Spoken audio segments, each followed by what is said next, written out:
the easiest way to get the most nutrients that are beneficial for your circulation and therefore for your penis and for your sexual health is to eat lots of different plants. So what about nutrition? Where does that come in? So nutrition is also, as we know, critically important to the health of our bodies and to our circulation and therefore to the penis and good, healthy erections. Nutrition provides key molecules that both make the blood vessels healthy, such as nitric oxide and flavonoids, thousands of different molecules that are found across various different plant-based foods, much more so than are found in animal-based foods. And these different molecules allow for healthy blood vessels. They have anti-aging properties. They have also properties that help heal the blood vessels when they're exposed to toxins, sometimes toxins from other foods, such as high fats or animal products or burnt glycosylation products, burnt fats and burnt sugars.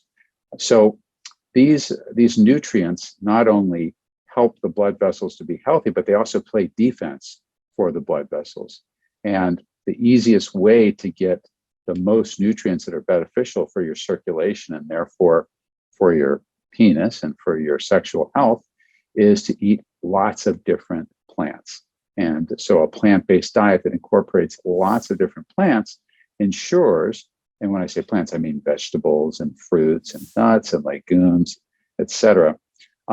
Each of these vegetables and fruits, et cetera, has their own combination of these nutrients, many of which we haven't even worked out yet, many of which we don't fully understand, but which are good for us. And so in order not to miss out, mix and match and eat a lot of different kinds.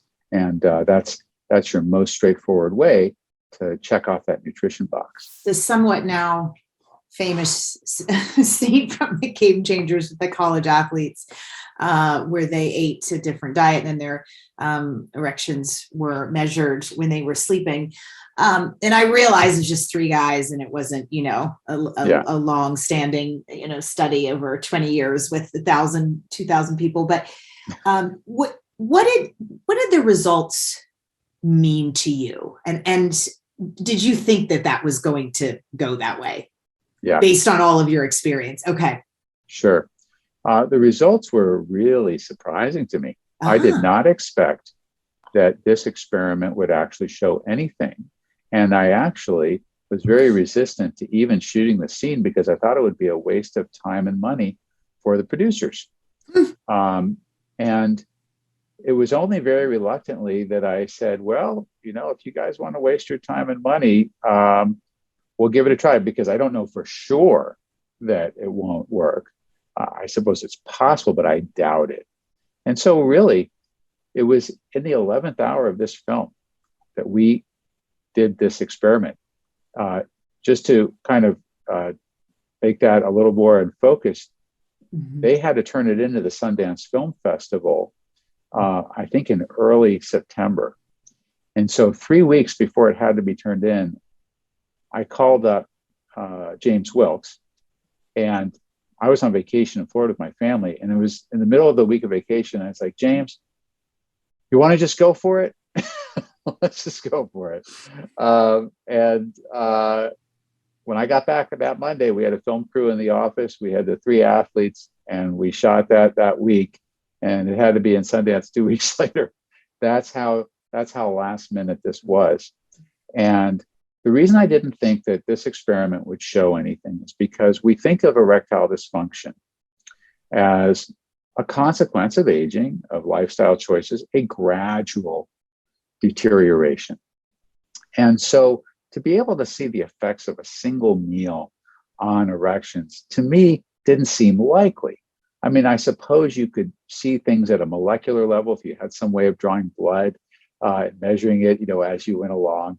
But to actually just see this sort of very rough indicator, which is, how many erections is a guy getting at night? How long lasting are the erections? I doubted that you would see much of a difference, but it turned out I was very, very wrong, at least with regards to this particular experiment. And so what we did was, in order to see if there was an effect, I needed to have healthy men whose penises were very responsive and very sensitive to changes in their body. Yeah. I needed very healthy blood vessels that could react, that could expand and contract depending on what the nutrients were, what the situation was. Because if we took older men who had erectile dysfunction and we did an experiment with one meal, if their blood vessels are already, aging out, they're not going to be able to respond very much. They're not very sensitive, those blood vessels anymore. They don't fill up real good, and you can't really tell much. But the signal is going to be much stronger in healthy blood vessels. That's why we got the 3 young guys. Now, these guys had no erectile dysfunction. They had completely normal, healthy erections. But what we saw was, with the difference between a plant-based meal versus an animal-based meal, that night after the plant-based meal, they had even longer lasting normal erections than they did after the animal-based meal, with which they still had normal erections, but not as many. And it was 3 for 3. And the increase was quite substantial. And it really and not blew as my hard mind. either, right? Like they were 300% harder or something. Yeah, It's they were a crazy. little bit hard. Well, they weren't 300% harder. Was many erections? There was a 300% rise in one 300% of them. increase in the total number of erections. Yeah. Okay. And maybe about an 8 to 10% increase in hardness. Remember, these guys are all normal Right. at baseline, but their systems are so healthy that they act like really interesting sensors, if you will, and their bodies appear to be sensing the difference in the nutrition and resulting in a difference in their erections. Now, we need to validate that with a clinical trial, and that actually is in the works. There is a clinical trial that will be done out of Montefiore Hospital in New York with Dr. Robert Osfeld, who is a cardiologist that has an in-house vegan program in the hospital. Right. And he's taken a great interest in this. And I've assisted with the study design, and he's going to be measuring this same effect, a single night, as well as a full day, the following day, reaction to plant-based versus animal-based meals in 70 medical students. So young, healthy men using the same Rigiscan, the same methods that were done in that experiment. And then we'll have a lot more data to look at. It's exciting to hear. He's great. I've